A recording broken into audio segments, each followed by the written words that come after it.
नमस्कार जय जगन्नाथ ओंकार education channel को आपन को स्वागत।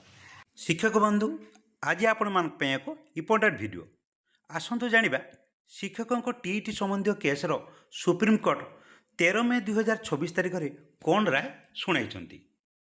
प्रथम स्टैंडर्ड रे सुप्रीम कोर्ट कहिसंती on May 13 2026 the supreme court of India upheld the mandatory nature of the teacher eligibility test TET for in-service teachers, emphasizing that the Right to Education Act aimed to ensure quality education for children. The court questioned teachers for focusing on job security rather than employing with qualification standard, reinforcing that TET is necessary for continued service and promotion. तार अर्थात Supreme court शिक्षक मानक राय शुणाई 13 मे 2026 जे चाकरी थिबा शिक्षक मानक शिक्षक योग्यता परीक्षा टीईटी बाध्यतामूलक प्रकृति को समर्थन करुथिले। शिक्षा अधिकार आईन रे पिला मानक गुणात्मक शिक्षा सुनिश्चित करने उपर गुरुत्व करथिले।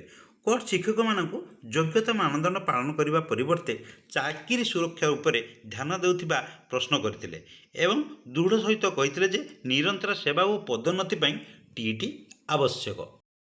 नेक्स्ट कहिसंती mandatory requirement the court retired that teachers must pass the TET reinforced September 2025 ruling that required even pre 2011 teacher to qualify।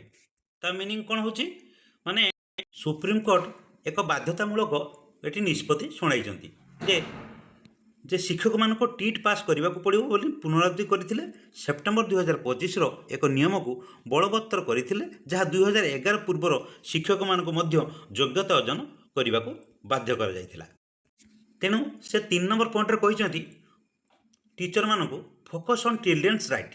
Justice Manmohan remark that the RT Act is for the benefit of children starting unless A children gate a good quality education how will be improve. यही point उपरे supreme court कहिसंती जे शिशु अधिकार उपरे ध्यान दियंतु। Justice Manmohan टिप्पणी देइतिले जे शिक्षा अधिकार आईन पिलामानक हित पई जे पर्यंत जने शिशु भल गुणात्मक शिक्षा न पाए से किपरि उन्नत करिवो। नेक्स्ट कॉन्टेक्स्ट कौन रही प्रसंग this follows significant protect by teachers regarding the September 1, 2025 order which mandated TET for all primary upper primary teachers in non-minority institution within 2 years।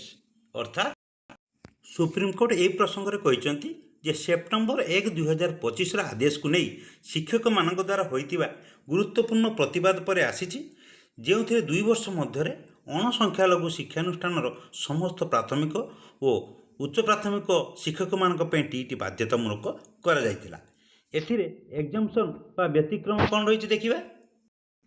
Supreme Court ए टीईटी एग्जाम्पशन संपर्क किसी कहते teachers will less than 5 years remaining until retirement may have exemption. This decision aim to ensure that all teachers meet the required standard as noted in the teachers eligibility test mandatory to continue in service. तार अर्थात Supreme Court exemption करछंती जे 5 वर्षरु कम शिक्षक अवसर पर्यंत बाकी थिबा वर्ष गुड़िक व्यतिक्रम हो पारे।